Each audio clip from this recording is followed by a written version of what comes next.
ਸਤਿ ਸ਼੍ਰੀ ਅਕਾਲ ਜੀ। ਚੈਨਲ ਪੰਜਾਬੀ ਦੇਖ ਰਹੇ ਸਾਰੇ ਦਰਸ਼ਕਾਂ ਦਾ ਮੈਂ ਸ਼ੈਰੀ ਸਵਾਗਤ ਕਰਦੀ ਹਾਂ। ਬੁਲੇਟਿਨ ਦਾ ਆਗਾਜ਼ ਕਰ ਲੈਂਦੇ ਹਾਂ ਹੈਡਲਾਈਨਸ ਦੇ ਨਾਲ। ਹਸਪਤਾਲ ਕਰਮਚਾਰੀ ਯੂਨੀਅਨ ਦੇ ਮੁਤਾਬਕ ਫੈਸਿਲਿਟੀਆਂ 'ਚ ਕੰਮ ਕਰਨ ਵਾਲੇ 1/3 ਮੈਂਬਰ 2 ਸਾਲਾਂ ਤੋਂ ਪੇਸ਼ਾ ਛੱਡਣ ਤੇ ਕਰ ਰਹੇ ਨੇ ਵਿਚਾਰ। ਕੰਮ ਦਾ ਬੋਝ ਵਿਗੜਨਾ ਦੱਸਿਆ ਕਾਰਨ। BC ਮਿਊਨਿਸਪੈਲਿਟੀਜ਼ ਯੂਨੀਅਨ ਨੇ BC ਹਾਊਸਿੰਗ ਸਪਲਾਈ ਮੁੱਦੇ ਤੇ ਦਿੱਤੀ ਦਲੀਲ। ਹਾਊਸਿੰਗ ਮੰਤਰੀ ਨੇ ਦਿੱਤਾ ਆਪਣਾ ਵੱਖਰਾ ਤਰਕ। ਮੈਟਰੋ ਵੈਨਕੂਵਰ 'ਚ 1 ਜੁਲਾਈ ਤੋਂ ਵਧੇ ਟਰਾਂਸਲਿੰਕ ਦੇ ਕਿਰਾਏ। 1 ਜੁਲਾਈ ਤੋਂ ਸਰੀ ਤੋਂ ਵੈਨਕੂਵਰ ਤੱਕ ਆਉਣ ਜਾਣ ਵਾਲੇ ਲੋਕ ਮਹੀਨਾਵਾਰ ਪਾਸਾਂ ਲਈ ਹਰ ਸਾਲ ਲਗਭਗ ਅਦਾ ਕਰਨਗੇ $50 ਹੋਰ। ਜਿੱਥੇ ਖਬਰਾਂ ਵਿਸਥਾਰ ਦੇ ਨਾਲ ਔਰ ਦਰਸ਼ਕਾਂ ਨੂੰ ਸਭ ਤੋਂ ਪਹਿਲਾਂ ਦੱਸ ਦਈਏ ਕਿ ਜਿਵੇਂ ਕਿ ਲਗਾਤਾਰ ਅਸੀਂ ਇਸ ਦੌਰਾਨ ਨਸ਼ਰ ਹੋਈਆਂ ਖਬਰਾਂ ਜਿਹੜੀ ਕਿ ਸਿਹਤ ਕਰਮਚਾਰੀ ਹੈਗੇ ਨੇ, ਹੈਲਥ ਕੇਅਰ ਵਰਕਰ ਨੇ, ਉਹਨਾਂ ਨੂੰ ਲੈ ਕੇ ਜੋ ਇਸ ਵੇਲੇ ਆ ਰਹੀਆਂ ਨੇ ਉਹ ਲਗਾਤਾਰ ਤੌਰ ਤੱਕ ਪਹੁੰਚਾ ਰਹੇ ਹਾਂ। ਅੱਜ ਇੱਕ ਹੋਰ ਰਿਪੋਰਟ ਨਸ਼ਰ ਕੀਤੀ ਗਈ ਹੈ ਜਿਸ ਮੁਤਾਬਕ BC ਜਿਹੜੇ ਯੂਨੀਅਨ ਹੈਗੀ ਹੈ ਹੈਲਥ ਕੇਅਰ ਦੀ, ਉਹਨਾਂ ਦਾ ਸਾਫ਼ ਤੌਰ ਦੇ ਉੱਤੇ ਕਹਿਣਾ ਹੈ ਕਿ 1/3 ਅਜਿਹੇ ਡਾਕਟਰ ਤੇ ਹੈਲਥ ਕੇਅਰ ਵਰਕਰ ਬਣੇ ਜਾ ਰਹੇ ਨੇ ਜਿਹੜੇ ਕਿ ਲਗਾਤਾਰ ਇਸ ਸੋਚ ਤੇ ਕੰਮ ਕਰ ਰਹੇ ਨੇ ਕਿ ਉਹ ਜਲਦੀ ਹੀ ਇਸ ਪੇਸ਼ੇ ਤੋਂ ਪਿੱਛੇ ਹਟ ਜਾਣਗੇ। ਯਾਨੀ ਕਿ ਉਹਨਾਂ ਦੇ ਵਿੱਚ ਇੱਕ ਵੱਖਰੇ ਕਿਸਮ ਦਾ ਸਟ੍ਰੈਸ ਪਾਇਆ ਜਾ ਰਿਹਾ ਹੈ ਜਿਹਦੇ ਕਰਕੇ ਇਹ ਹੈਲਥ ਕਰਮਚਾਰੀ ਕਾਫੀ ਪਰੇਸ਼ਾਨ ਨੇ। ਔਰ ਦੱਸਦੀ ਕਿ ਹਸਪਤਾਲ ਕਰਮਚਾਰੀ ਯੂਨੀਅਨ ਦਾ ਇਹ ਕਹਿਣਾ ਹੈ ਕਿ ਜਿਹੜਾ ਸਰਵੇਖਣ ਹੁਣ ਸਾਹਮਣੇ ਆਇਆ ਉਸ ਸਰਵੇਖਣ ਦੇ ਮੁਤਾਬਕ ਇਹ ਰਿਪੋਰਟ ਇੱਕ ਚਿੰਤਾ ਵਾਲੀ ਹੈ ਕਿਉਂਕਿ ਪ੍ਰੋਫੈਸ਼ਨ ਛੱਡਣ ਦਾ ਸੋਚ ਰਹੇ ਨੇ ਹੈਲਥ ਕਰਮਚਾਰੀ, ਪਰੇਸ਼ਾਨ ਹੋ ਚੁੱਕੇ ਨੇ। ਸਟਾਫਿੰਗ ਇਸ ਦੇ ਵਿੱਚ ਇੱਕ ਬਹੁਤ ਵੱਡਾ ਮੁੱਦਾ ਇਸ ਵੇਲੇ ਬਣਿਆ ਹੋਇਆ ਹੈ। ਅਜਿਹੇ ਦੇ ਵਿੱਚ ਮਰੀਜ਼ਾਂ ਦੀ ਦੇਖਭਾਲ ਕਿਹਦੇ ਭਰੋਸੇ? ਕਾਫੀ ਸਮੇਂ ਤੋਂ ਸਰਜਰੀਆਂ ਦਾ ਕੰਮ ਵੀ ਰੁਕਿਆ ਹੋਇਆ ਹੈ। ਅਜਿਹੇ ਦੇ ਵਿੱਚ ਜਿਹੜੇ ਮਰੀਜ਼ ਨੇ ਉਹ ਵੀ ਜ਼ਿੰਦਗੀ ਤੇ ਮੌਤ ਦੇ ਵਿੱਚ ਲਟਕਦਾ ਖੁਦ ਨੂੰ ਮਹਿਸੂਸ ਕਰਨਗੇ ਕਿਉਂਕਿ ਜੇ ਉਹਨਾਂ ਨੂੰ ਸਾਂਭਣ ਵਾਲੇ ਡਾਕਟਰ ਹੀ ਸਟ੍ਰੈਸ ਦਾ ਸ਼ਿਕਾਰ ਹੋ ਜਾਣਗੇ ਤਾਂ ਮਰੀਜ਼ਾਂ ਦੀ ਦੇਖਭਾਲ ਕੌਣ ਕਰੇ? ਟਰਾਂਸਲਿੰਕ ਸੇਵਾਵਾਂ ਦੀ ਜਿਹੜੇ ਵੀ ਲੋਕ ਬਹੁਤ ਜ਼ਿਆਦਾ ਵਰਤੋਂ ਕਰਦੇ ਨੇ ਉਹਨਾਂ ਲਈ ਵੈਸੇ ਇਹ ਚੰਗੀ ਖਬਰ ਤਾਂ ਨਹੀਂ ਮੰਨੀ ਜਾ ਰਹੀ ਕਿਉਂਕਿ ਕਿਰਾਇਆ ਦੇ ਵਿੱਚ ਵਾਧਾ ਕੀਤਾ ਜਾ ਰਿਹਾ ਹੈ। ਸਰੀ ਤੋਂ ਵੈਨਕੂਵਰ ਟਰਾਂਸਲਿੰਕ ਸੇਵਾ ਦਾ ਜਿਹੜੇ ਵੀ ਲੋਕ ਇਸਤੇਮਾਲ ਕਰਨਗੇ ਆਵਾਜਾਈ ਦੇ ਥਰੂ, ਉਹਨਾਂ ਵਾਸਤੇ ਹੁਣ ਹੋਰ ਕਿਰਾਏ ਜਿਹੜੇ ਨੇ ਵੱਧ ਲੱਗੇ ਨੇ। ਜਿਹੜੇ ਤੁਸੀਂ ਹੁਣ ਕਿਰਾਏ ਦਿੰਦੇ ਹੋ ਉਸ ਤੋਂ ਸਾਰਿਆਂ ਦੇ ਕਿਰਾਏ ਜਿਹੜੇ ਨੇ ਉਹ ਵੱਧ ਰਹੇ ਨੇ। ਇਸ ਜਾਣਕਾਰੀ ਦੇ ਮੁਤਾਬਕ ਦੱਸ ਦਈਏ ਕਿ ਬੱਸਾਂ, ਸਕਾਈ ਟ੍ਰੇਨ, ਸੀ ਬੱਸ ਤੇ ਵੈਸਟ ਕੋਸਟ ਐਕਸਪ੍ਰੈਸ ਜਾਂ ਹੈਂਡੀ ਜਿਹੜੇ ਡਾਟ ਸ਼ਾਮਿਲ ਨੇ। ਟਰਾਂਸਲਿੰਕ ਦੇ ਬੋਰਡ ਆਫ ਗਵਰਨਰਸ ਨੇ ਔਸਤਨ 2.3% ਦੀ ਵਾਧੇ ਨੂੰ ਜਿਹੜੀ ਹੈ ਉਹ ਮਨਜ਼ੂਰੀ ਦਿੱਤੀ ਹੈ। ਖਰੀਦੇ ਗਏ ਕਿਰਾਏ ਦੀ ਕਿਸਮ ਅਨੁਸਾਰ ਰਕਮ ਵੱਖ-ਵੱਖ ਜਿਹੜੀ ਹੈ ਉਹ ਹੁੰਦੀ ਹੈ। ਕਿਰਾਏ ਦੇ ਵਿੱਚ ਵਾਧਾ 1 ਜੁਲਾਈ ਤੋਂ ਲਾਗੂ ਹੋ ਰਿਹਾ ਹੈ। ਇਸ ਦਾ ਮਤਲਬ ਹੈ ਕਿ ਜਿਹੜੇ ਲੋਕ ਸਰੀ ਤੋਂ ਵੈਨਕੂਵਰ ਵਿਚਕਾਰ ਨਿਯਮਤ ਤੌਰ ਤੇ ਸਫ਼ਰ ਕਰਦੇ ਨੇ ਉਹ ਆਪਣੇ ਮਹੀਨੇਵਾਰ ਪਾਸਾਂ ਦੇ ਲਈ ਪ੍ਰਤੀ ਸਾਲ ਲਗਭਗ $50 ਹੋਰ ਅਦਾ ਕਰਨਗੇ। ਸਭ ਤੋਂ ਵੱਧ ਦਰਾਂ ਦੇ ਵਿੱਚ ਵਾਧਾ ਉਹਨਾਂ ਲੋਕਾਂ ਲਈ ਹੈ ਜੋ ਵੈਸਟ ਕੋਸਟ ਐਕਸਪ੍ਰੈਸ ਦੀ ਵਰਤੋਂ ਕਰਦੇ ਨੇ, ਖਾਸ ਤੌਰ ਤੇ ਉਹ ਲੋਕ ਜੋ ਮਿਸ਼ਨ ਤੇ ਵੈਨਕੂਵਰ ਵਿਚਕਾਰ ਰੋਜ਼ਾਨਾ ਦੇ ਆਧਾਰ ਤੇ ਯਾਤਰਾ ਕਰਦੇ ਨੇ। ਸਭ ਤੋਂ ਵੱਧ ਦਰਾਂ ਵਿੱਚ ਵਾਧਾ ਉਹਨਾਂ ਲੋਕਾਂ ਲਈ ਹੈ ਜੋ ਵੈਸਟ ਕੋਸਟ ਐਕਸਪ੍ਰੈਸ ਦੀ ਵਰਤੋਂ ਕਰਦੇ ਨੇ, ਖਾਸ ਤੌਰ ਤੇ ਉਹ ਲੋਕ ਜੋ ਮਿਸ਼ਨ ਤੇ ਵੈਨਕੂਵਰ ਵਿਚਕਾਰ ਰੋਜ਼ਾਨਾ ਦੇ ਆਧਾਰ ਤੇ ਯਾਤਰਾ ਕਰਦੇ ਨੇ। ਕੰਮਿਊਟਰ ਟ੍ਰੇਨ ਤੇ ਮਹੀਨਾਵਾਰ 5 ਜ਼ੋਨ ਪਾਸ 8.5 ਤੋਂ $358.70 ਤੱਕ ਜਾ ਰਹੇ ਨੇ। ਇਹ ਪ੍ਰਤੀ ਸਾਲ ਲਗਭਗ $100 ਹੋਣ ਦਾ ਅਨੁਵਾਦ ਕਰਦਾ ਹੈ। WCE ਤੇ ਘੱਟ ਰਵਾਇਤੀ ਕਿਰਾਏ ਦਾ ਭੁਗਤਾਨ ਕਰਨ ਵਾਲਾ ਕੋਈ ਵੀ ਵਿਅਕਤੀ 1 ਤੇ 2 ਜ਼ੋਨ ਦੇ ਕਿਰਾਏ ਲਈ 10 ਸੈਂਟ ਹੋਰ ਤੇ 3 ਜ਼ੋਨਾਂ ਲਈ 15 ਸੈਂਟ ਹੋਰ ਅਦਾ ਕਰੇਗਾ ਜੋ ਕਿ ਕ੍ਰਮਵਾਰ 3.39% ਤੇ 3.95% ਵਾਧੀ ਹੈ। ਟਰਾਂਸਲਿੰਕ ਨੇ 2020 ਦੇ ਵਿੱਚ 4.6% ਵਾਧੇ ਨੂੰ ਰੱਦ ਕਰ ਦਿੱਤਾ ਹੈ ਤੇ ਮਹਾਮਾਰੀ ਤੇ ਨਤੀਜੇ ਵਜੋਂ ਆਰਥਿਕ ਸਥਿਤੀ ਦੇ ਕਾਰਨ ਪਿਛਲੇ ਸਾਲ ਦੇ ਵਾਧੇ ਵਿੱਚ ਕਮੀ ਆਈ ਹੈ। ਕੰਪਨੀ ਦਾ ਤਰਕ ਹੈ ਕਿ ਇਹ ਤਾਜ਼ਾ ਵਾਧਾ ਵਿਕਾਸ ਦਰ ਦੀ ਯੋਜਨਾਬੱਧ ਦਰ ਤੋਂ ਕਿਤੇ ਘੱਟ ਹੈ।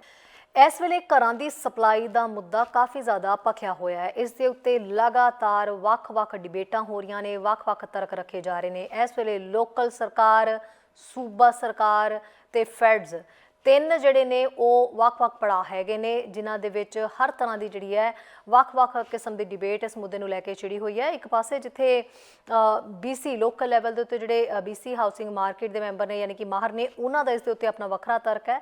ਉਹਨਾਂ ਦਾ ਕਹਿਣਾ ਹੈ ਕਿ ਸਪਲਾਈ ਨੂੰ ਲੈ ਕੇ ਜਿਹੜਾ ਹੈ ਉਹ ਜ਼ਿਆਦਾਤਰ ਕੋਈ ਮੁੱਦੇ ਨਹੀਂ ਹੈ। ਹਾਲਾਂਕਿ ਹਾਊਸਿੰਗ ਮੰਤਰੀ ਜਿਹੜੇ ਸੂਬੇ ਦੇ ਨੇ ਉਹ ਇਸ ਦੇ ਉੱਤੇ ਵੱਖਰੀ ਆਪਣੀ ਪ੍ਰਤੀਕਿਰਿਆ ਜਿਹੜੀ ਹੈ ਦੇ ਰਹੇ ਨੇ। ਇੱਕ ਰਿਪੋਰਟ ਦੇ ਜ਼ਰੀਏ ਜਾਣਨ ਦੀ ਕੋਸ਼ਿਸ਼ ਕਰਦੇ ਹਾਂ ਕਿ ਆਖਿਰਕਾਰ ਇਹ ਡਿਬੇਟ ਫਿਰ ਤੋਂ ਕਿਉਂ ਛਿੜੀ। ਇਸ ਗੱਲ ਤੇ ਬਹਿਸ ਹੁਣ ਤੇਜ਼ ਹੋ ਰਹੀ ਹੈ ਕਿ ਕੀ ਅਸੀਂ ਆਪਣੇ ਸੂਬੇ ਵਿੱਚ ਲੋੜੀਂਦੇ ਮਕਾਨ ਬਣਾ ਰਹੇ ਹਾਂ ਤੇ ਇਹ ਉਦੋਂ ਸ਼ੁਰੂ ਹੋ ਰਹੀ ਹੈ ਜਦੋਂ ਸੂਬੇ ਨੇ ਸਥਾਨਕ ਸਰਕਾਰਾਂ ਤੋਂ ਮਨਜ਼ੂਰੀ ਦੀਆਂ ਸ਼ਕਤੀਆਂ ਨੂੰ ਖਤਮ ਕਰਨ ਲਈ ਪ੍ਰਸਤਾਵਿਤ ਕਦਮ ਦਾ ਐਲਾਨ ਕੀਤਾ ਹੈ। ਡੇਵਿਡ ਐਬੀ ਹਾਊਸਿੰਗ ਲਈ ਜ਼ਿੰਮੇਵਾਰ ਮੰਤਰੀ ਦਾ ਮੰਨਣਾ ਹੈ ਕਿ ਸਪਲਾਈ ਜੋੜਨਾ ਜ਼ਰੂਰੀ ਹੈ ਤੇ ਮਿਊਨਿਸਪੈਲਿਟੀਆਂ ਤੇਜ਼ੀ ਨਾਲ ਪ੍ਰੋਜੈਕਟਾਂ ਨੂੰ ਮਨਜ਼ੂਰੀ ਨਹੀਂ ਦੇ ਰਹੀਆਂ ਨੇ। ਉਹਨਾਂ ਦਾ ਕਹਿਣਾ ਹੈ ਕਿ ਨਤੀਜੇ ਵਜੋਂ ਉਹ ਅਗਲੀ ਫਾਲ ਤੱਕ ਕਾਨੂੰਨ ਨੂੰ ਪੇਸ਼ ਕਰਨ ਤੇ ਕੰਮ ਕਰ ਰਿਹਾ ਹੈ, ਜੋ ਮੰਗ ਨੂੰ ਪੂਰਾ ਕਰਨ ਲਈ ਹੋਰ ਘਰ ਬਣਾਏ ਜਾਣ ਨੂੰ ਯਕੀਨੀ ਬਣਾਉਣ ਲਈ ਹਾਊਸਿੰਗ ਤੇ ਸਥਾਨਕ ਵੀਟੋ ਸ਼ਕਤੀਆਂ ਨੂੰ ਖੋਲ੍ਹ ਲਵੇਗਾ। ਹਾਲਾਂਕਿ ਇੱਕ ਨਵੀਂ ਰਿਪੋਰਟ ਕਿਫਾਇਤੀ ਸੰਕਟ ਦੇ ਮੂਲ ਕਾਰਨ ਤੇ ਬਹਿਸ ਕਰ ਰਹੀ ਹੈ। Union of BC municipalities UBSM the report ਨਵੀਂ ਵਿੱਚ ਦਾਅਵਾ ਕੀਤਾ ਗਿਆ ਹੈ ਕਿ ਪ੍ਰਾਂਤ ਵਿੱਚ ਸਪਲਾਈ ਦੀ ਕੋਈ ਸਮੱਸਿਆ ਨਹੀਂ ਹੈ, ਕਿਉਂਕਿ ਨਵੇਂ ਘਰਾਂ ਦੀ ਗਿਣਤੀ ਆਬਾਦੀ ਦੇ ਵਾਧੇ ਦੇ ਨਾਲ ਇਕਸਾਰ ਹੁੰਦੀ ਹੈ। ਇਸ ਦੀ ਬਜਾਏ ਇਹ ਦਲੀਲ ਦਿੰਦੇ ਨੇ ਕਿ ਬਣਾਏ ਜਾ ਰਹੇ ਘਰ ਨਿਵੇਸ਼ਕਾਂ ਦੁਆਰਾ ਚਲਾਏ ਜਾਂਦੇ ਨੇ। ਇਹ ਉਹਨਾਂ ਲਈ ਉੱਚ ਕੀਮਤਾਂ ਵਿੱਚ ਯੋਗਦਾਨ ਪਾ ਰਿਹਾ ਹੈ ਜੋ ਮਾਰਕੀਟ ਵਿੱਚ ਦਾਖਲ ਹੋਣ ਦੀ ਕੋਸ਼ਿਸ਼ ਕਰ ਰਹੇ ਨੇ। UBCM ਦੇ ਪ੍ਰਧਾਨ ਲੌਰੀ ਐਨ ਰੋਦਨਬਰਗ ਦਾ ਕਹਿਣਾ ਹੈ ਕਿ ਇਹ ਗੁੰਝਲਦਾਰ ਹੈ। ਜੇ ਇਸ ਵਿੱਚ ਤੁਸੀਂ ਲੋਕ ਸਰਕਾਰ, ਸੂਬਾ ਸਰਕਾਰ ਤੇ ਫੈਡਸ ਬਾਰੇ ਸੋਚਣਾ ਹੈ ਤਾਂ ਇਹ ਤਿੰਨ ਪੱਖੀ ਪਹੁੰਚ ਹੈ। ਸਾਨੂੰ ਇਹ ਪਤਾ ਲਗਾਉਣਾ ਹੋਏਗਾ ਕਿ ਅਸੀਂ ਇਸ ਨੂੰ ਕਿਵੇਂ ਅੱਗੇ ਵਧਾਉਣ ਜਾ ਰਹੇ ਹਾਂ। ਰੋਦਨਬਰਗ ਨੇ ਕਿਹਾ ਕਿ ਅਸੀਂ ਜਾਣਦੇ ਹਾਂ ਕਿ ਬਹੁਤ ਸਾਰੇ ਬਾਜ਼ਾਰਾਂ ਵਿੱਚ ਘਰਾਂ ਦੀ ਘਾਟ ਹੈ ਤੇ ਇਹ ਰਿਹਾਇਸ਼ ਦੀ ਸਹੀ ਸਪਲਾਈ ਬਾਰੇ ਹੈ। UBCM ਰਿਪੋਰਟ Airbnb ਵਰਗੇ ਥੋੜੇ ਸਮੇਂ ਦੇ ਕਿਰਾਏ ਤੇ ਰੋਕ ਲਗਾ ਕੇ ਲੰਬੇ ਸਮੇਂ ਦੇ ਕਿਰਾਏ ਨੂੰ ਮੁਕਤ ਕਰਨ ਦੇ ਨਾਲ-ਨਾਲ ਹੋਰ ਕੋਪਸ ਤੇ ਪ੍ਰਾਪਤੀਯੋਗ ਰਿਹਾਇਸ਼ ਦੀ ਸਿਫਾਰਿਸ਼ ਕਰ ਰਹੀ ਹੈ।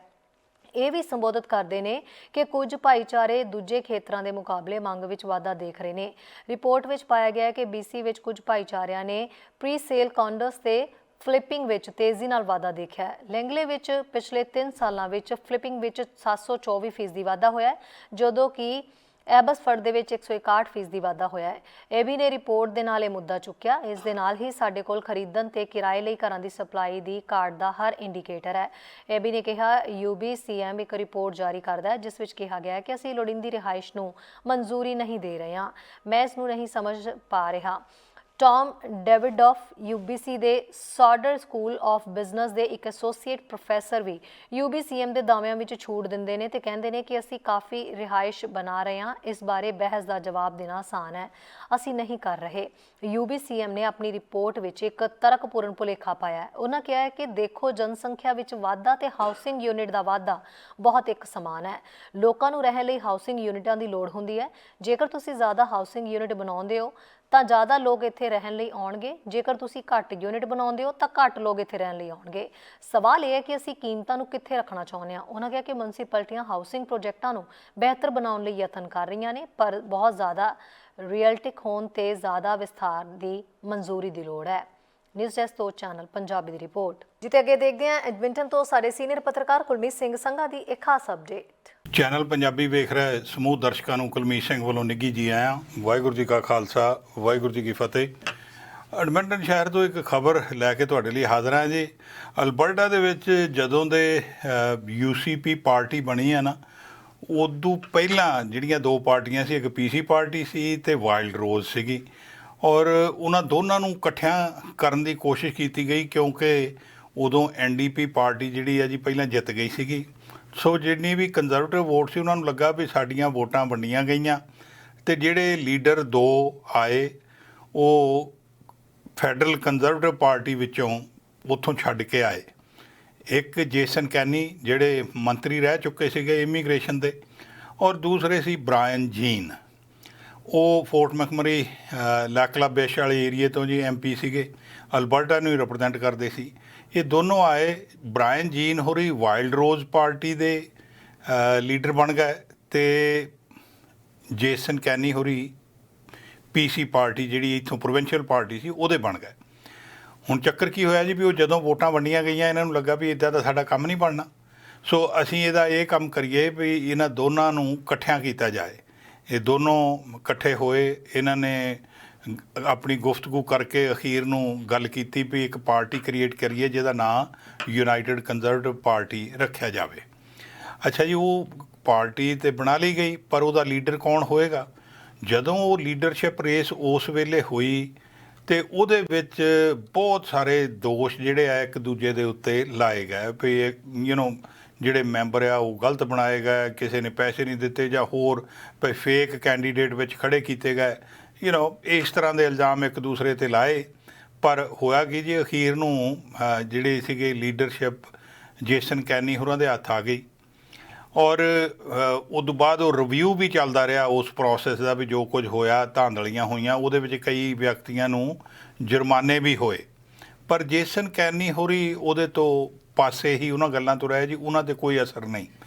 ਪਰ ਉਦੋਂ ਬਾਅਦ ਜਦੋਂ ਪੈਂਡੈਮਿਕ ਆ ਗਿਆ, ਔਰ ਇਹ ਉਦੋਂ ਪਹਿਲਾਂ ਸੱਚ ਇਲੈਕਸ਼ਨ ਇਹਨਾਂ ਨੇ ਜਦੋਂ ਜਿੱਤ ਲਈ, ਜਿੱਤਣ ਤੋਂ ਬਾਅਦ ਫਿਰ ਜਦੋਂ ਉਧਰੋਂ ਪੈਂਡੈਮਿਕ ਆ ਗਿਆ, ਪੈਂਡੈਮਿਕ ਆਉਣ ਤੇ ਇਹਨਾਂ ਨੂੰ ਜਿਹੜੇ ਉਹਨੂੰ ਸਾਂਭ ਸੰਭਾਲ ਕਰਨ ਦੇ ਵਿੱਚ ਮੁਸ਼ਕਲਾਂ ਆਈਆਂ। ਜਿਹੜਾ ਰੂਰਲ ਏਰੀਆ ਇਹਨਾਂ ਦਾ ਬੇਸ ਆ, ਉਹ ਰਿਸਟ੍ਰਿਕਸ਼ਨਸ ਲਾਉਣ ਦੇ ਬਿਲਕੁਲ ਉਲਟ ਸੀਗਾ ਵੀ ਨਹੀਂ ਲਾਉਣੀਆਂ ਚਾਹੀਦੀਆਂ, ਤੇ ਜਿਹੜੇ ਸ਼ਹਿਰੀ ਵੋਟਰ ਨੇ, ਅਰਬਨ ਵੋਟਰ, ਉਹ ਉਹਦੇ ਹੱਕ ਵਿੱਚ ਸੀ ਵੀ ਹਾਂ ਰਿਸਟ੍ਰਿਕਸ਼ਨਸ ਲੱਗਣੀਆਂ ਚਾਹੀਦੀਆਂ।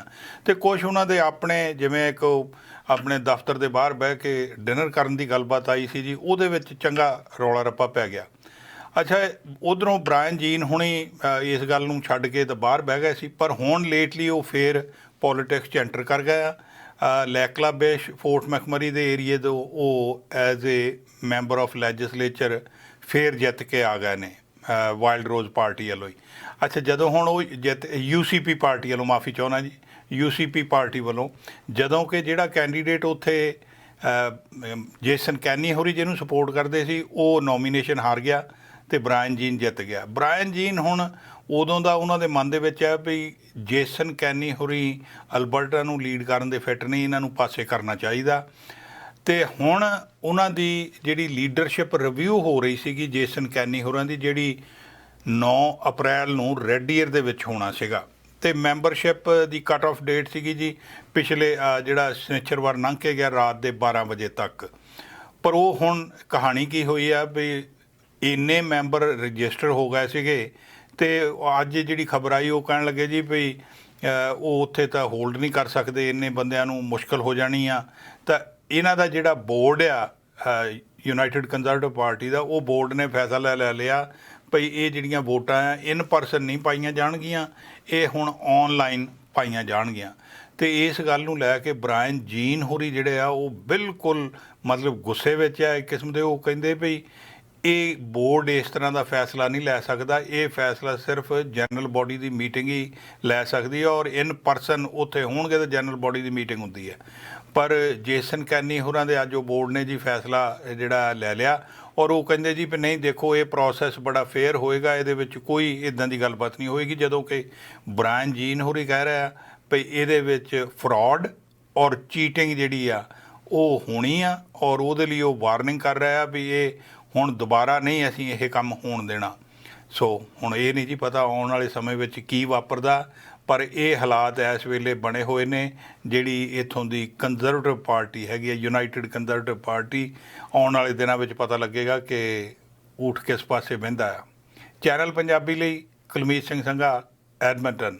ਫਿਲਹਾਲ ਰੁਕਦੇ ਹਾਂ ਇੱਕ ਛੋਟੇ ਜਿਹੇ ਬ੍ਰੇਕ ਦੇ ਲਈ, ਜਲਦ ਹਾਜ਼ਰ ਹੋਵਾਂਗੇ ਕੁਝ ਖਾਸ ਖਬਰਾਂ ਦੇ ਨਾਲ। ਸਵਾਗਤ ਹੈ ਬ੍ਰੇਕ ਤੋਂ ਬਾਅਦ ਸਾਰੇ ਦਰਸ਼ਕਾਂ ਦਾ ਸੀ ਕਿ ਨਾਨ ਪ੍ਰੋਫਿਟ ਜਿਹੜੀਆਂ ਸੰਸਥਾਵਾਂ ਨੇ ਜਿਹੜੀਆਂ ਕੋਵਿਡ ਕਰਕੇ ਕਾਫੀ ਪ੍ਰਭਾਵਿਤ ਹੋਈਆਂ, ਉਹਨਾਂ ਸੰਸਥਾਵਾਂ ਦੇ ਲਈ ਜਿਹੜੀ ਰਾਹਤ ਰਾਸ਼ੀ ਹੈ ਉਹ ਜਲਦੀ ਆ ਰਹੀ ਹੈ। ਉਹਨਾਂ ਦੀ ਮਦਦ ਦੇ ਲਈ ਜਿਹੜੀ ਹੈ ਰਾਸ਼ੀ ਦੇ ਵਿੱਚ ਵਾਧਾ ਵੀ ਕੀਤਾ ਜਾ ਰਿਹਾ ਹੈ। ਐਲਾਨ ਕੀਤਾ ਗਿਆ ਜਿਸ ਮੁਤਾਬਕ ਇਹ ਗੱਲ ਕਹੀ ਗਈ ਹੈ ਕਿ ਜਿੰਨੀਆਂ ਵੀ ਨਾਨ ਪ੍ਰੋਫਿਟ ਸੰਸਥਾਵਾਂ ਹੈ ਵੱਧ ਚੜ੍ਹ ਕੇ ਉਹਨਾਂ ਦੀ ਮਦਦ ਕੀਤੀ ਜਾਏਗੀ। 30 ਮਿਲੀਅਨ ਦੀ ਰਾਸ਼ੀ ਰੱਖੀ ਗਈ ਸੀ, ਜਿਹਦੇ ਵਿੱਚ 4 ਮਿਲੀਅਨ ਹੋਰ ਇਜ਼ਾਫਾ ਕੀਤਾ ਗਿਆ ਹੈ ਤੇ ਹੋ ਸਕਦਾ ਇਸ ਦੇ ਵਿੱਚ ਹੋਰ ਵੀ ਵਾਧਾ ਜ਼ਰੂਰਤ ਮੁਤਾਬਕ ਕੀਤਾ ਜਾ ਸਕੇ। BC ਨਾਨ ਪ੍ਰੋਫਿਟ ਜਲਦੀ ਹੀ ਕੋਵਿਡ ਰਿਕਵਰੀ ਫੰਡ ਪ੍ਰਾਪਤ ਕਰ ਸਕਦੇ ਨੇ। ਸੂਬੇ ਨੇ ਐਲਾਨ ਕੀਤਾ ਹੈ ਕਿ $34 ਮਿਲੀਅਨ ਸੈਕਟਰ ਦੀ ਸਹਾਇਤਾ ਲਈ ਦਿੱਤੇ ਜਾਣਗੇ। BC ਨੇ ਨਾਨ ਪ੍ਰੋਫਿਟ ਸੰਗਠਨਾਂ ਨੂੰ ਸਮਰਥਨ ਦੇਣ ਲਈ ਨਵੇਂ ਫੰਡ ਦਾ ਐਲਾਨ ਕੀਤਾ ਹੈ ਜੋ ਕੋਵਿਡ-19 ਦੁਆਰਾ ਨੈਗੇਟਿਵ ਤੌਰ ਤੇ ਪ੍ਰਭਾਵਿਤ ਹੋਏ ਨੇ। ਪ੍ਰੋਵਿੰਸ ਨੇ ਗੈਰ ਲਾਭਕਾਰੀ ਖੇਤਰ ਨੂੰ ਸਮਰਥਨ ਦੇਣ ਲਈ 2022 ਦੇ ਬਜਟ ਵਿੱਚ $30 ਮਿਲੀਅਨ ਦਾ ਵਾਅਦਾ ਕੀਤਾ ਹੈ। ਵੈਨਕੂਵਰ ਫਾਊਂਡੇਸ਼ਨ ਨੇ ਬਾਅਦ ਵਿੱਚ ਫੰਡ ਵਿੱਚ $4 ਮਿਲੀਅਨ ਸ਼ਾਮਿਲ ਕੀਤੇ ਨੇ। ਨਿਊ ਰਿਲੇਸ਼ਨਸ਼ਿਪ ਟਰਸਟ ਇੱਕ ਮੂਲਵਾਸੀ ਦੀ ਅਗਵਾਈ ਫੰਡਿੰਗ ਸੰਸਥਾ ਸਵਦੇਸ਼ੀ ਭਾਈਚਾਰਿਆਂ ਦੀ ਰਿਕਵਰੀ ਤੇ ਫਲੈਕਸੀਬਿਲਿਟੀ ਨੂੰ ਸਮਰਥਨ ਦੇਣ ਲਈ ਘੱਟੋ-ਘੱਟ $5 ਮਿਲੀਅਨ ਦਾ ਪ੍ਰਬੰਧ ਕਰੇਗੀ। ਫੰਡ ਦਾ ਪ੍ਰਬੰਧਨ ਕਿਵੇਂ ਕੀਤਾ ਜਾਏਗਾ, ਇਸ ਬਾਰੇ ਵੇਰਵਿਆਂ ਨੂੰ ਅਜੇ ਅੰਤਮ ਰੂਪ ਦਿੱਤਾ ਜਾ ਰਿਹਾ ਹੈ। ਵੀਰਵਾਰ ਯਾਨੀ 24 ਮਾਰਚ ਨੂੰ ਭਾਈਚਾਰਕ ਵਿਕਾਸ ਤੇ ਗੈਰ ਲਾਭਕਾਰੀ ਲਈ ਸੰਸਦੀ ਸਕੱਤਰ ਨਿੱਕੀ ਸ਼ਰਮਾ ਨੇ ਐਲਾਨ ਕੀਤਾ ਹੈ ਕਿ ਫੰਡ ਕੋਵਿਡ-19 ਦੁਆਰਾ ਪ੍ਰਭਾਵਿਤ ਸੰਸਥਾਵਾਂ ਨੂੰ ਅਸਮਾਨਤ ਤੌਰ ਤੇ ਸਹਾਇਤਾ ਕਰੇਗਾ। ਸ਼ਰਮਾ ਨੇ ਕਿਹਾ ਕਿ ਫੰਡ ਫੰਡਿੰਗ ਸਟ੍ਰੀਮ ਜਾਂ ਗ੍ਰਾਂਟਾਂ ਦੁਆਰਾ ਨਹੀਂ ਦਿੱਤੇ ਗਏ ਨੇ। ਇੱਕ 2021 ਵੈਂਟੇਜ ਪੁਆਇੰਟ ਸਰਵੇਖਣ ਵਿੱਚ ਪਾਇਆ ਗਿਆ ਹੈ ਕਿ 48% ਦੀ ਗੈਰ ਮੁਨਾਫਿਆਂ ਨੇ ਮਹਾਮਾਰੀ ਦੌਰਾਨ ਘੱਟ ਆਮਦਨੀ, ਉੱਚ ਸੰਚਾਲਨ ਲਾਗਤਾਂ ਤੇ ਸੇਵਾਵਾਂ ਦੀ ਉੱਚ ਮੰਗ ਦਾ ਅਨੁਭਵ ਕੀਤਾ ਹੈ। ਇਹ ਸਭ ਕੁਝ ਵਲੰਟੀਅਰਾਂ ਦੀ ਘਾਟ ਨਾਲ ਨਜਿੱਠਣ ਦੇ ਦੌਰਾਨ ਹੋਇਆ ਤਾਂ ਜੋ ਉਹ ਕੋਵਿਡ-19 ਸੁਰੱਖਿਆ ਪ੍ਰੋਟੋਕੋਲਾਂ ਨਾਲ ਕੰਮ ਕਰ ਸਕਣ।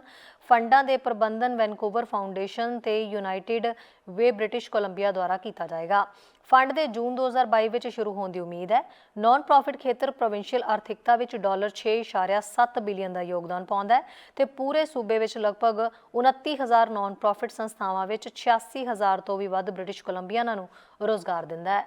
ਨਿਊਜ਼ ਡੈਸਕ ਤੋਂ ਚੈਨਲ ਪੰਜਾਬੀ ਦੀ ਰਿਪੋਰਟ। ਅੰਮ੍ਰਿਤਸਰ ਤੋਂ ਡਾਇਰੈਕਟ ਉਡਾਨਾਂ ਸੰਬੰਧੀ ਜਾਣਕਾਰੀ ਦੇ ਵਿੱਚ ਇਸ ਵੇਲੇ ਕੀ ਅਪਡੇਟ ਆ ਰਿਹਾ ਹੈ, ਇਸ ਸੰਬੰਧੀ ਸਾਡੇ ਸੀਨੀਅਰ ਪੱਤਰਕਾਰ ਜਸਕਰਨ ਸਹੋਤਾ ਨੇ ਗੱਲਬਾਤ ਕੀਤੀ MP ਸੁਖ ਧਾਲੀਵਾਲ ਦੇ ਨਾਲ। ਆਓ ਦੇਖਦੇ ਹਾਂ ਕੀ ਕੁਝ ਕਹਿਣਾ ਸੀ ਇਸ ਸੰਬੰਧੀ ਉਹਨਾਂ ਦਾ। ਕੈਨੇਡਾ ਤੋਂ ਵੈਨਕੂਵਰ ਤੋਂ ਅੰਮ੍ਰਿਤਸਰ ਨੂੰ ਫਲਾਈਟਸ ਬਹੁਤ ਚਰਚਾ ਦਾ ਵਿਸ਼ਾ ਰਹੀਆਂ ਤੇ ਕੁਝ ਨਵੀਆਂ ਜਾਣਕਾਰੀਆਂ ਨਿੱਤ ਸਾਹਮਣੇ ਆ ਰਹੀਆਂ। ਇੱਕ ਜਾਣਕਾਰੀ ਰੇਡੀਓ ਕੈਨੇਡਾ ਇੰਟਰਨੈਸ਼ਨਲ ਦੇ ਹਵਾਲੇ ਨਾਲ ਸਾਹਮਣੇ ਆ ਰਹੀ ਹੈ, ਜਿਹਦੇ ਵਿੱਚ ਕਿਹਾ ਇਹ ਜਾ ਰਿਹਾ ਕਿ ਅਸਲ ਦੇ ਵਿੱਚ ਕੈਨੇਡਾ ਤੋਂ ਅੰਮ੍ਰਿਤਸਰ ਫਲਾਈਟਸ ਜਾ ਹੀ ਨਹੀਂ ਸਕਦੀਆਂ।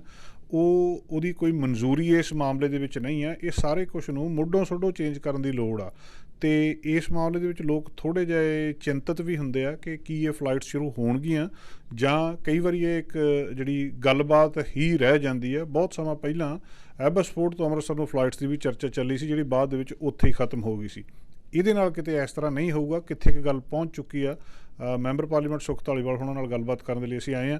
ਧਾਲੀਵਾਲ ਸਾਹਿਬ, ਸਭ ਤੋਂ ਪਹਿਲਾਂ ਤਾਂ ਮਿਹਰਬਾਨੀ ਕਿ ਤੁਸੀਂ ਬਹੁਤ ਸ਼ਾਰਟ ਨੋਟਿਸ 'ਤੇ ਸਾਨੂੰ ਸਮਾਂ ਦਿੰਦੇ ਹੋ ਔਰ ਬਿਜ਼ੀ ਤੁਹਾਡਾ ਸਕੈਜੂਲ ਆ, ਤੁਸੀਂ ਸਾਨੂੰ ਸਮਾਂ ਦਿੱਤਾ। ਕੀ ਹਾਲਤ ਆ ਜੀ ਇਸ ਵੇਲੇ ਫਲਾਈਟਸ ਦੀ? ਜਿਹੜੀ ਨਵੀਂ ਜਾਣਕਾਰੀ ਆ ਰਹੀ ਹੈ ਕੀ ਆ? ਸਾਨੂੰ ਪਹਿਲਾਂ ਧੰਨਵਾਦ ਜਿਸ ਕਾਰਨ ਤੁਹਾਡਾ ਔਰ ਚੈਨਲ ਪੰਜਾਬੀ ਦਾ, ਕਿਉਂਕਿ ਇੱਕ ਅਹਿਮ ਮਸਲਾ ਹੈਗਾ ਜਿਹੜਾ ਸਮੇਂ ਮੁਤਾਬਕ ਜਿਹੜਾ ਉਹ ਪਾਰਲੀਮੈਂਟ 'ਚ ਵੀ ਉੱਠਦਾ ਰਿਹਾ ਔਰ ਅਸੀਂ ਵੀ ਮਿਨਿਸਟਰ ਦੇ ਨਾਲ ਉਠਾਉਂਦੇ ਰਹੇ, ਕਿਉਂਕਿ ਕੋਵਿਡ ਆਉਣ ਤੋਂ ਪਹਿਲਾਂ ਜਦੋਂ ਰੂਬੀ ਸੋਤਾ ਨੇ ਪਟੀਸ਼ਨ ਪੇਸ਼ ਕੀਤੀ, ਅਸੀਂ ਵੀ ਜਿਹੜੀ ਸੀਗੀ ਮੰਤਰੀ ਦੇ ਨਾਲ ਇਸ ਵਿਸ਼ੇ 'ਤੇ ਗੱਲ ਕੀਤੀ। ਤੁਸੀਂ ਬਿਲਕੁਲ ਸਹੀ ਕਿਹਾ ਕਿ ਇਸ ਵੇਲੇ ਜਿਹੜਾ ਐਗਰੀਮੈਂਟ ਹੈਗਾ ਇੰਡੀਆ ਦਾ ਅਤੇ ਕੈਨੇਡਾ ਦਾ ਜੁਆਇੰਟ ਐਗਰੀਮੈਂਟ ਆ, ਉਹਦੇ ਵਿੱਚ ਅੰਮ੍ਰਿਤਸਰ ਸ਼ਹਿਰ ਨਹੀਂ ਗਾ, ਉਹਦੇ ਵਿੱਚ ਹੋਰ 6 ਸ਼ਹਿਰ ਨੇ, ਜਿਹਦੇ ਵਿੱਚ ਬੰਬੇ, ਕਲਕੱਤਾ, ਹੈਦਰਾਬਾਦ, ਚੇਨਈ, ਦਿੱਲੀ।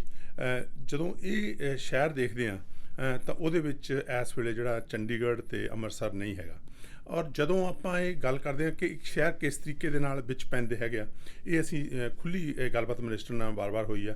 ਇਹ ਡਿਪੈਂਡ ਕਰਦਾ ਏਅਰ ਕੈਨੇਡਾ 'ਤੇ ਜਾਂ ਏਅਰ ਇੰਡੀਆ 'ਤੇ। ਸੋ ਏਅਰ ਇੰਡੀਆ ਆਪਦੀ ਗੌਰਮੈਂਟ ਨੂੰ ਆਸ ਕਰਦਾ, ਏਅਰ ਕੈਨੇਡਾ ਸਾਨੂੰ ਜਿਹੜਾ ਉਹ ਆਸ ਕਰੇ ਕਿ ਅਸੀਂ ਆਪਣੀ ਫਲਾਈਟ ਜਿਹੜੀ ਆ ਉਹ ਅੰਮ੍ਰਿਤਸਰ ਜਾਂ ਚੰਡੀਗੜ੍ਹ ਲੈ ਕੇ ਜਾਣਾ ਚਾਹੁੰਦੇ ਹਾਂ, ਤਾਂ ਅਸੀਂ ਜਿਹੜੀ ਉਹਦੀ ਮਨਜ਼ੂਰੀ ਆ ਉਹ ਉਹਨਾਂ ਨੂੰ ਦੇ ਦਾਂਗੇ ਵੀ ਭਾਈ ਸਾਨੂੰ ਕੋਈ ਨਹੀਂ। ਕਿਉਂਕਿ ਅਸੀਂ ਪਿੱਛੇ ਵੀ ਕੋਸ਼ਿਸ਼ ਕਰ ਰਹੇ ਹਾਂ। ਪਹਿਲਾਂ 22 ਫਲਾਈਟਸ ਜਿਹੜੀਆਂ ਸੀਗੀਆਂ ਹਫ਼ਤੇ ਦੀਆਂ ਜਾਂਦੀਆਂ ਹੁੰਦੀਆਂ ਸੀ, ਉਹਦੇ ਵਿੱਚੋਂ ਅਸੀਂ ਵਧਾ ਕੇ ਜਿਹੜੀਆਂ ਹੁਣ 35 ਫਲਾਈਟਸ ਜਿਹੜੀਆਂ ਨੇ ਉਹ ਕਰ ਦਿੱਤੀਆਂ। ਔਰ ਇੱਕ ਇਹ ਵੀ ਕੰਸਟੇਂਟ ਹੈਗਾ ਵੀ ਇਹ ਨਹੀਂ ਵੀ ਸਾਰੀਆਂ 35 ਦੀਆਂ 35 ਫਲਾਈਟਸ ਅੰਮ੍ਰਿਤਸਰ ਚੱਲ ਜਾਣਗੀਆਂ। ਵੱਧੋ ਵੱਧ ਜਿਹੜੀਆਂ ਹਫ਼ਤੇ ਦੀਆਂ ਫਲਾਈਟਸ ਇੱਕ ਸ਼ਹਿਰ 'ਚ ਜਾ ਸਕਦੀਆਂ ਉਹ 14 ਨੇ, ਠੀਕ ਹੈ ਨਾ। ਹੁਣ ਇਹ ਚੀਜ਼ ਨੂੰ ਮੱਦੇਨਜ਼ਰ ਰੱਖਦੇ ਹਾਂ, ਅੱਜ ਤੋਂ ਕੋਵਿਡ ਤੋਂ ਪਹਿਲਾਂ ਜਿਹੜੀ ਏਅਰ ਕੈਨੇਡਾ ਨਾਲ ਸਾਡੀ ਗੱਲ ਹੋਈ ਸੀ, ਉਹ ਕਹਿੰਦੇ ਸੀ ਜੀ ਫਿਜੀਬਲ ਨਹੀਂ ਹੈ ਅੰਮ੍ਰਿਤਸਰ ਨੂੰ ਫਲਾਈਟ ਉਸ ਵੇਲੇ ਲੈ ਕੇ ਜਾਣਾ। ਪਰ ਹੁਣ ਜਿਹੜੇ ਹਾਲਾਤ ਬਦਲੇ ਹੋਏ ਆ, ਕਿਉਂਕਿ ਉਹ ਦੇਖ ਰਹੇ ਸੀ ਵੀ ਸਾਡੀ ਬਿਜ਼ਨਸ ਕਲਾਸ ਜਿਹੜੀ ਆ ਉਹ ਫੁੱਲ ਨਹੀਂ ਜਾਂਦੀ, ਉਹ ਠੀਕ ਹੈ ਨਾ। ਪਰ ਅੱਜ ਮੈਂ ਦੇਖ ਰਿਹਾ ਕਿ ਬਿਜ਼ਨਸ ਕਲਾਸ ਦੇ ਵਿੱਚ ਬਹੁਤ ਸਾਰੇ ਲੋਕ ਜਿਹੜੇ ਨੇ ਬੈਕ ਐਂਡ ਫੋਰਥ ਟਰੈਵਲ ਜਿਹੜਾ ਵਾ ਉਹ ਕਰ ਰਹੇ ਆ। ਔਰ ਇਹਦੇ ਵਿੱਚ ਜੇ ਏਅਰ ਕੈਨੇਡਾ ਆਉਂਦਾ ਹੈਗਾ ਸਾਡੇ ਕੋਲ ਮਿਨਿਸਟਰ ਕੋਲ, ਅਤੇ ਇਹਦੇ ਵਿੱਚ ਕੋਈ ਦੋ ਰਾਇ ਨਹੀਂ ਕਿ ਉਹ ਮਨਜ਼ੂਰੀ ਉਹਨਾਂ ਨੂੰ ਜਿਹੜੀ ਆ ਉਹ ਮਿਲ ਜਾਣੀ। ਔਰ ਅਸੀਂ ਵੀ ਪ੍ਰੋਐਕਟਿਵਲੀ ਜਿਹੜਾ ਹੈਗਾ ਏਅਰ ਕੈਨੇਡਾ ਨਾਲ ਗੱਲਬਾਤ ਕਰ ਰਹੇ ਹਾਂ। ਐਜ਼ ਲਿਬਰਲ ਕਾਕਸ ਮੈਂਬਰ ਜਿਹੜੇ ਨੇ, ਇਕੱਲਾ ਮੈਂ ਹੀ ਨਹੀਂ, ਹੋਰ ਵੀ ਮੈਂਬਰ ਜਿਹੜੇ ਨੇ ਈਸਟ ਕੋਸਟ ਤੋਂ ਵੀ, ਅਸੀਂ ਏਅਰ ਕੈਨੇਡਾ ਦੇ ਨਾਲ ਇਹ ਗੱਲਬਾਤ ਚੱਲ ਰਹੀ ਆ ਵੀ ਭਾਈ ਤੁਸੀਂ ਦੱਸੋ ਵੀ ਹੁਣ ਫਿਜੀਬਲ ਹੈਗਾ, ਨੰਬਰ 1। ਨੰਬਰ 2, ਉਹਨਾਂ ਨੂੰ ਇਹ ਕਹਿਣਾ ਵੀ ਜੇ ਤੁਸੀਂ ਆਸ ਕਰਦੇ ਹੈਗੇ ਹੋ ਤਾਂ ਸਾਡੀ ਗੌਰਮੈਂਟ ਜਿਹੜੀ ਹੈਗੀ ਆ ਉਹ willing to give them go ahead. ਅਤੇ ਜਿਹੜੀ ਫਿਰ ਬ੍ਰੈਡ ਵੈਸਟਰਾਂ ਨੇ ਸ਼ੁਰੂਆਤ ਕੀਤੀ ਸੀ, ਇਹ ਮਤਲਬ ਠੀਕ ਡਾਇਰੈਕਸ਼ਨ 'ਚ ਇਸੇ ਤਰ੍ਹਾਂ ਚੱਲਿਆ ਜਾਣਾ ਕਿ ਪਹਿਲਾਂ ਏਅਰ ਕੈਨੇਡਾ ਜਾਂ ਏਅਰ ਇੰਡੀਆ ਨੂੰ ਇਹਦੇ ਲਈ ਜਿਹੜੀ ਮਨਜ਼ੂਰੀ ਲਈ ਤੁਹਾਡੇ ਕੋਲ ਅਪਲਾਈ ਕਰਨਾ ਪਊਗਾ? ਬਿਲਕੁਲ, ਤੁਸੀਂ ਜਿਹੜਾ ਸਹੀ ਜਿਹੜੇ ਕਹੇ ਆ। ਦੇਖੋ, ਪਹਿਲਾਂ ਰੂਬੀ ਨੇ ਵੀ ਇਹ ਪਟੀਸ਼ਨ ਪੇਸ਼ ਕੀਤੀ, ਹੁਣ ਪਟੀਸ਼ਨ ਹੈਗੀ ਮੇਰੇ ਕੋਲ ਵੀ ਆਉਣ ਕੱਲ੍ਹ ਨੂੰ ਲੈ ਕੇ ਕੋਈ, ਤਾਂ ਮੈਂ ਵੀ ਇਹ ਪਟੀਸ਼ਨ ਤਾਂ ਪੇਸ਼ ਕਰਨੀ ਆ। ਪਟੀਸ਼ਨ ਪੇਸ਼ ਕਰਨਾ ਇੱਕ ਚੀਜ਼ ਹੈਗੀ ਆ, ਉਹ ਬ੍ਰੈਡ ਬਿਜ ਉਹਨਾਂ ਨੇ ਹੁਣ ਪੇਸ਼ ਕੀਤੀ, ਪਹਿਲਾਂ ਰੂਬੀ ਸੋਤਾ ਉਹਨਾਂ ਨੇ ਕੀਤੀ ਸੀ। ਉਹਦੇ ਵਿੱਚ ਕੀ ਹੈਗਾ ਕਿ ਅਸਲੀਅਤ ਜਿਹੜੀ ਇਹ ਹੈਗੀ ਆ ਕਿ ਏਅਰ ਕੈਨੇਡਾ ਜਿਹੜਾ ਹੈਗਾ ਉਹਨੂੰ ਪ੍ਰੋਐਕਟਿਵਲੀ, ਕਿਉਂਕਿ ਅਸੀਂ ਜਾ ਕੇ ਏਅਰ ਕੈਨੇਡਾ ਨੂੰ ਨਹੀਂ ਦੱਸ ਸਕਦੇ, ਗੌਰਮੈਂਟ ਜਿਹੜੀ ਆ ਉਹ ਏਅਰ ਕੈਨੇਡਾ ਨੂੰ ਨਹੀਂ ਦੱਸ ਸਕਦੀ ਵੀ ਤੁਸੀਂ ਆਪਦੀ ਫਲਾਈਟ ਇੱਥੇ ਲੈ ਕੇ ਜਾਓ ਜਾਂ ਉੱਥੇ ਨਾ ਲੈ ਕੇ ਜਾਓ। ਅਸੀਂ ਅੱਜ MP ਉਹਨਾਂ ਨੂੰ ਦੱਸ ਰਹੇ ਹਾਂ ਏਅਰ ਕੈਨੇਡਾ ਨੂੰ ਵੀ ਸਾਡੇ ਕੰਸਟੀਟੂਐਂਟਸ ਜਿਹੜੇ ਨੇ ਉਹ ਇਸ ਵੇਲੇ ਡਿਮਾਂਡ ਕਰ ਰਹੇ ਨੇ ਵੀ ਇਹ ਫਲਾਈਟ ਜਿਹੜੀ ਆ ਅੰਮ੍ਰਿਤਸਰ ਨੂੰ ਜਾਣੀ ਚਾਹੀਦੀ ਆ।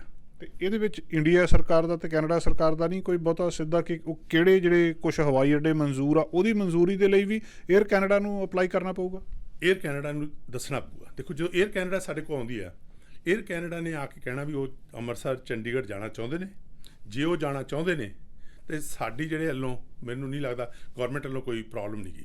ਗਵਰਨਮੈਂਟ ਜਿਹੜੀ ਹੈਗੀ ਆ, ਮਿਨਿਸਟਰ ਜਿਹੜਾ ਹੈਗਾ ਉਹ willing to give go ahead, ਪਰ ਇਵੈਂਚੁਅਲੀ ਜਿਹੜਾ ਹੈਗਾ ਇਹ ਬਿਲਕੁਲ ਜਿਹੜਾ ਕਹਿੰਦੇ ਆ ਵੀ ਪਟੀਸ਼ਨ ਗਵਰਨਮੈਂਟ ਨੂੰ ਪੇਸ਼ ਕਰਤੀ ਵੀ ਗਵਰਨਮੈਂਟ ਇਹ ਕਰੇ। ਗਵਰਨਮੈਂਟ ਅਸੀਂ ਪ੍ਰੋਐਕਟਿਵਲੀ ਕੰਮ ਤਾਂ ਕਰ ਰਹੇ ਹਾਂ ਵੀ ਸਾਨੂੰ ਜਿਹੜੀਆਂ ਨੇ ਵੀ ਸਾਡੇ ਤੇ ਪ੍ਰੈਸ਼ਰ ਹੈਗਾ ਸਾਡੇ ਕੰਸਟੀਟਿਊਐਂਟਸ ਦਾ ਵੀ ਤੁਸੀਂ ਫਲਾਈਟ ਜਿਹੜੀ ਆ, ਅਸੀਂ 에ਅਰ ਕੈਨੇਡਾ ਨੂੰ ਕਹਿ ਰਹੇ ਹਾਂ ਐਜ਼ ਮੈਂਬਰਸ ਆਫ ਪਾਰਲੀਮੈਂਟ ਵੀ ਤੁਸੀਂ ਭਾਈ ਇਹ ਫਲਾਈਟ ਲਾਓ ਅੰਮ੍ਰਿਤਸਰ ਨੂੰ। ਠੀਕ ਹੈ, ਜਿੰਨੀ ਕੁ ਗੱਲ ਹੁਣ ਸਮਝ ਆ ਰਹੀ ਆ ਕਿ ਲੋਕਾਂ ਨੇ ਸਰਕਾਰ ਨੂੰ ਪਟੀਸ਼ਨ ਪਾ ਕੇ ਪ੍ਰੈਸ਼ਰ ਪਾ ਦਿੱਤਾ, ਸਰਕਾਰ ਤੁਸੀਂ ਮੰਨ ਰਹੇ ਹੋ ਇਸ ਗੱਲ ਤੇ ਵੀ ਅਸੀਂ ਆਗਿਆ ਦੇ ਦਾਂਗੇ, ਪਰ ਆਗਿਆ ਹੁਣ 에ਅਰ ਕੈਨੇਡਾ ਨੇ ਲੈਣੀ ਹੈ। ਆਗਿਆ 에ਅਰ ਕੈਨੇਡਾ ਨੇ ਲੈਣੀ, ਪਹਿਲ ਉਹਨਾਂ ਨੇ ਕਰਨੀ ਹੈਗੀ। ਔਰ ਉਹਦੇ ਵਿੱਚ ਵੀ ਜਿਹੜਾ ਹੈਗਾ ਕਿ ਇਹ ਕੋਸ਼ਿਸ਼ ਕੀਤੀ ਜਾ ਰਹੀ ਹੈ ਇਸ ਵੇਲੇ, ਮੈਂ ਆਲਰੇਡੀ ਜਿਹੜਾ ਵਾ ਉਹ ਮੰਤਰੀ ਦੇ ਆਫਿਸ ਦੇ ਨਾਲ ਔਰ ਹੋਰ ਮੈਂਬਰਸ ਪਾਰਲੀਮੈਂਟ ਈਸਟ ਕੋਸਟ ਤੋਂ, ਚਾਹੇ ਰੂਬੀ ਸੋਤਾ ਨੇ ਚਾਹੇ ਹੋਰ ਨੇ, ਅਸੀਂ ਇਸ ਗੱਲ 'ਤੇ ਜਿਹੜਾ ਹੈਗਾ ਉਹ ਗੱਲ ਕਰ ਰਹੇ ਹਾਂ ਵੀ ਸਾਨੂੰ ਉਹ ਕੰਟੈਕਟ ਦਿਓ 에ਅਰ ਕੈਨੇਡਾ ਦਾ, ਸਿੱਧਾ ਸਾਨੂੰ ਪਤਾ ਹੋਵੇ ਵੀ ਆਹ ਜਿਹੜਾ ਵਾ ਉਹ ਡਿਸੀਜਨ ਮੇਕਰ ਆ, ਤਾਂ ਕਿ ਅਸੀਂ ਉਸ ਬੰਦੇ 'ਤੇ ਜਿਹੜਾ ਵਾ ਉਹ ਜਿਹੜਾ ਵੀ ਉਹ ਅਫੀਸ਼ੀਅਲ ਹੈਗਾ ਉਹ 'ਤੇ ਪ੍ਰੈਸ਼ਰ ਪਾਈਏ ਵੀ ਭਾਈ ਇਸ ਵੇਲੇ ਤੁਸੀਂ ਦੁਬਾਰਾ ਹੁਣ, ਕਿਉਂਕਿ 2 ਸਾਲ ਕੋਵਿਡ ਤੋਂ ਬਾਅਦ ਹੁਣ ਲੰਘ ਗਏ ਆ, ਵੀ ਹੁਣ ਸਮਾਂ ਹੈਗਾ ਕਿ ਤੁਸੀਂ ਫਿਰ ਆਪਣੀ ਫਿਜੀਬਿਲਿਟੀ ਸਟੱਡੀ ਕਰੋ।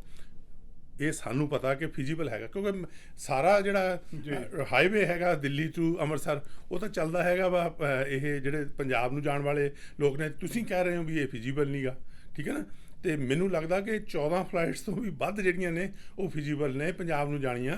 ਇਹ ਅੰਮ੍ਰਿਤਸਰ ਵੀ ਜਾ ਸਕਦੇ ਹਾਂ, ਚੰਡੀਗੜ੍ਹ ਵੀ। ਇਸੇ ਕਰਕੇ ਮੈਂ ਇਹ ਕਹਿੰਦਾ ਵੀ ਇਕੱਲਾ ਅੰਮ੍ਰਿਤਸਰ ਦੀ ਬਜਾਏ ਸਾਨੂੰ ਦੋਨੇ ਸ਼ਹਿਰ ਜਿਹੜੇ ਆ ਉਹ ਪੁੱਛਣੇ ਚਾਹੀਦੇ ਆ ਕਿ ਭਾਈ ਅੰਮ੍ਰਿਤਸਰ ਅਤੇ ਚੰਡੀਗੜ੍ਹ ਜਿਹੜੀਆਂ ਦੋਨਾਂ ਨੂੰ ਫਲਾਈਟਸ ਜਿਹੜੀਆਂ 에ਅਰ ਕੈਨੇਡਾ ਜਿਹੜਾ ਵਾ ਉਹ ਰਿਕੁਐਸਟ ਕਰੇ। ਅਤੇ ਅਸੀਂ ਜਿਹੜਾ ਵਾ, ਮੈਂ ਇਹ ਤੁਹਾਨੂੰ ਦਾਅਵੇ ਨਾਲ ਕਹਿ ਸਕਦਾ ਕਿ ਮਿਨਿਸਟਰ ਇੰਨੇ ਚੰਗੇ ਨੇ ਔਰ ਵਧੀਆ ਹੈਗਾ ਵਾ, ਉਹ ਇਸ ਵੇਲੇ ਜਿਹੜਾ ਵਾ ਉਹ ਪੋਜ਼ੀਟਿਵ ਫੈਸਲਾ ਜਿਹੜਾ ਇਸ ਹੱਕ 'ਚ ਲੈਣਗੇ। ਤਾਲੂ ਸਾਹਿਬ, ਆਖਰੀ ਸਵਾਲ, ਹੁਣ ਜਿਹੜੀ ਗੱਲ ਆ ਉਹ 에ਅਰ ਕੈਨੇਡਾ ਦੇ ਹੱਥ ਦੇ ਵਿੱਚ ਆ, ਇਹ ਸਾਰਾ ਕੁਝ ਦੇਖਦੇ ਤੁਸੀਂ ਕਿੰਨੇ ਆਸਬੰਦਾ ਵੀ ਇਹ ਸ਼ੁਰੂ ਹੋ ਜਾਣਗੇ? ਦੇਖੋ ਮੈਂ ਤਾਂ ਪੂਰਾ ਆਸਬੰਦ ਹਾਂ, ਕਿਉਂਕਿ ਰੀਜ਼ਨ ਪਤਾ ਕੀ ਹੈ, ਕਿਉਂਕਿ ਅਸੀਂ ਇਹ ਕਰ ਰਹੇ ਹਾਂ, ਅਸੀਂ as a members of parliament within the Liberal caucus ਜਿਹੜੀਆਂ ਨੇ, ਮੈਨੂੰ ਬ੍ਰੈਡ ਵਿੱਚ ਵੀ ਮੇਰੇ ਨਾਲ ਇਕੱਠੀ ਸੀਟ 'ਤੇ ਅਸੀਂ ਬੈਠ ਕੇ, ਦੇਖੋ ਜਦੋਂ ਇਹੋ ਜਿਹਾ ਇਸ਼ੂ ਆਉਂਦਾ ਮੈਂ ਪਾਰਟੀਜਨ ਨਹੀਂ, ਮੈਂ ਬ੍ਰੈਡ ਨੂੰ ਵੀ ਇਹੀ ਕਿਹਾ ਉੱਦਾਂ ਵੀ ਬ੍ਰੈਡ ਤੁਸੀਂ ਆਪਣੀ ਕੋਸ਼ਿਸ਼ ਕਰੋ, ਅਸੀਂ ਐਜ਼ ਮੈਂਬਰ ਆਫ ਪਾਰਲੀਮੈਂਟ ਅਸੀਂ ਕੋਸ਼ਿਸ਼ ਕਰਦੇ ਹਾਂ, ਜੇ ਸਾਰੇ ਰਲ ਕੇ ਕੋਸ਼ਿਸ਼ ਕਰਾਂਗੇ ਐਜ਼ ਮੈਂਬਰਸ ਆਫ ਪਾਰਲੀਮੈਂਟ, ਫਿਰ ਜਿਹੜੀ ਆ 에ਅਰ ਕੈਨੇਡਾ ਦੇ ਜਿਹੜੀ ਆ ਉਹ ਜੂਨ ਸਰਕੂਗੀ ਕੰਨ 'ਤੇ, ਫਿਰ ਉਹ ਜਿਹੜਾ ਵਾ ਉਹ ਰਿਕੁਐਸਟ ਕਰਨਗੇ। ਔਰ ਇਹ ਮੈਨੂੰ ਪੱਕਾ ਪਤਾ ਕਿ ਜਦੋਂ ਉਹਨਾਂ ਨੇ ਰਿਕੁਐਸਟ ਕੀਤੀ ਨਾਲ ਲੱਗਦੀ ਜਿਹੜੀ ਆ ਮਿਨਿਸਟਰ ਜਿਹੜਾ ਵਾ ਉਸ ਨੂੰ ਅਪਰੂਵਲ ਦੇ ਦੇਣਗੇ ਅਤੇ ਫਲਾਈਟ ਚਾਲੂ ਹੋ ਜਾਣਗੀਆਂ। ਬਹੁਤ ਬਹੁਤ ਸ਼ੁਕਰੀਆ ਤਾਲੂ ਸਾਹਿਬ, ਮਿਹਰਬਾਨੀ ਜੀ। ਮਿਹਰਬਾਨੀ ਜੀ। ਦੋਸਤੋ, ਅਸੀਂ ਗੱਲਬਾਤ ਕੀਤੀ ਹੈ ਸੁਖ ਧਾਲੀਵਾਲ ਹੋਣਾ ਦੇ ਨਾਲ, ਔਰ ਗੱਲਬਾਤ ਕਾਫੀ ਹੱਦ ਤੱਕ ਸਾਫ਼ ਹੋ ਰਹੀ ਆ ਹੁਣ ਕਿ ਗੱਲ ਕਿੱਥੇ ਰੁਕੀ ਆ। ਔਰ ਇਹ ਸਾਰੇ ਕੁਝ ਦੇ ਬਾਵਜੂਦ ਜਿਸ ਤਰ੍ਹਾਂ ਲੋਕਾਂ ਦਾ ਪ੍ਰੈਸ਼ਰ ਹੈ, ਜਿਸ ਤਰ੍ਹਾਂ ਲਿਬਰਲ ਸਰਕਾਰ ਆਪਣਾ ਯਤਨ ਕਰ ਰਹੀ ਹੈ, ਲੱਗਦਾ ਆ ਕਿ ਇਹ ਫਲਾਈਟਸ ਸਿਰਫ ਅੰਮ੍ਰਿਤਸਰ ਹੀ ਨਹੀਂ ਚੰਡੀਗੜ੍ਹ ਤੱਕ ਵੀ ਸ਼ੁਰੂ ਹੋ ਜਾਣਗੀਆਂ। ਇਸ ਗੱਲ ਲਈ ਸਾਨੂੰ ਆਸਵੰਦ ਰਹਿਣਾ ਚਾਹੀਦਾ। ਕੈਮਰਾਮੈਨ ਨਵਿਤ ਪਨੇਸਰ ਨਾਲ ਜਸਕਰਨ, ਚੈਨਲ ਪੰਜਾਬੀ, ਸਰੀ। ਖਬਰਾਂ ਤੇ ਜਾਣਕਾਰੀਆਂ ਦਾ ਸਿਲਸਿਲਾ ਫਿਲਹਾਲ ਇੱਥੇ ਮੁੱਕਦਾ ਹੈ। ਨਵੀਆਂ ਤੇ ਤਾਜ਼ਾ ਖਬਰਾਂ ਲੈ ਕੇ ਫਿਰ ਤੋਂ ਹਾਜ਼ਰ ਹੋਵਾਂਗੇ। ਇਜਾਜ਼ਤ ਚਾਹੁੰਦੇ ਹਾਂ, ਧੰਨਵਾਦ। ਸਾਡਾ ਹਰ ਇੱਕ ਪ੍ਰੋਗਰਾਮ ਦੇਖਣ ਤੇ ਸਾਡੇ ਨਾਲ ਜੁੜਨ ਲਈ ਸਬਸਕ੍ਰਾਈਬ ਕਰੋ ਚੈਨਲ ਪੰਜਾਬੀ ਤੇ ਨੋਟੀਫਿਕੇਸ਼ਨ ਲਈ ਬੈਲ ਆਈਕਨ ਵਾਲੇ ਬਟਨ ਤੇ ਕਲਿੱਕ ਕਰੋ।